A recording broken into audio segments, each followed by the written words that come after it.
káàbọ̀ sí ẹ̀kọ́ kíkà ojoojúmọ́ ti ìjọ ẹ̀dá titun. Òní ọjọ́ 16 oṣù kẹsàn-án ọdún 2025. Àkòrí: ó tóbi ju àwọn ìṣòro rẹ lọ. Ìwé orin orin 2:9 ìgbàgbọ́ tó rí ìlérí náà. Ẹ̀kọ́ àkọ́sórí: Ọlọ́run ni ààbò wa àti agbára, lọ́wọ́lọ́wọ́ ìrànlọ́wọ́ ní ìgbà ìpọ́njú. Ìwé orin Dáfídì orí 50 ẹsẹ̀ 1. Bíbélì kíkà: ìwé Máàkù orí 4 ẹsẹ̀ 45 dé ẹsẹ̀ 41. Ní ijọ́ kan náà, nígbà tí alẹ́ lẹ́ tán, ó wí fún wọn pé, ẹ jẹ́ kí a rékọjá lọ sí apá kejì. Nígbà tí wọ́n sì ti tú ìjọ ká, wọ́n sì gbà á gẹ́gẹ́ bí ó ti wà sínú ọkọ̀. Àwọn ọkọ̀ kékeré mìíràn pẹ̀lú sì wà lọ́dọ̀ rẹ̀.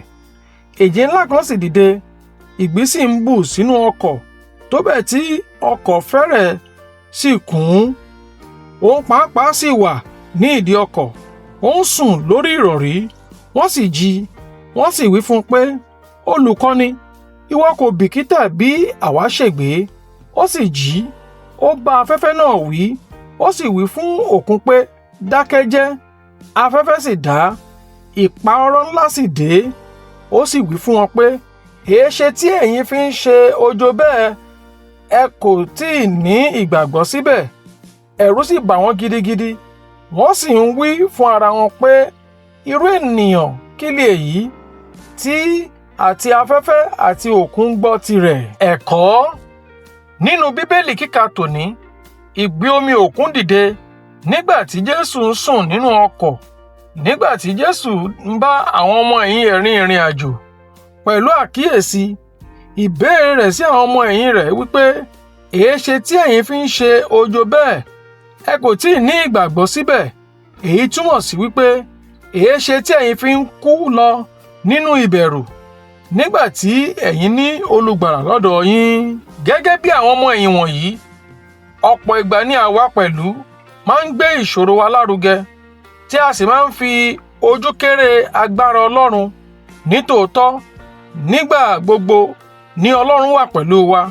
Síbẹ̀, a máa ń bẹ̀rù bí ẹni pé kò ní lè gbà wá ní àkókò tí a nílò ìrànlọ́wọ́ rẹ̀.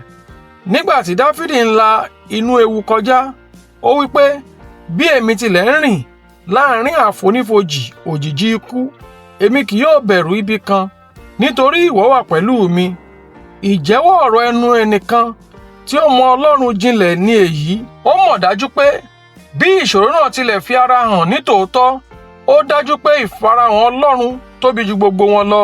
Bí Dáfídì ṣe mọ títóbi àti ọlá ńlá Olúwa, èyí mú kí Ọlọ́run fi ara hàn án nínú gbogbo ìlàkọjá rẹ̀. Èyí farahàn nínú ìwé Sáàmù èyí tí ó kọ. Ó yẹ kí Dáfídì jẹ́ àwòkọ́ṣe àti àpẹẹrẹ ìgbàgbọ́ wa.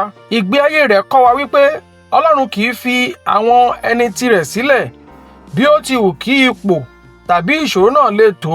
Nítorí náà, nígbàkúgbà tí ìgbé ayé bá dìde sí ọ, rántí pé bí o bá ti ní ìgbàlà tí o sì di ẹni ìràpadà nítòótọ́ sínú ẹbí ọmọ Ọlọ́run, olùgbàlà wà nínú ọkọ̀ pẹ̀lú rẹ. Ọkọ̀ rẹ kò sì lè rì sínú agbami ayé. Gbàgbọ́ nínú àṣẹ ọ̀rọ̀ agbára rẹ̀ tí ó ga jùlọ nínú gbogbo ipò rẹ.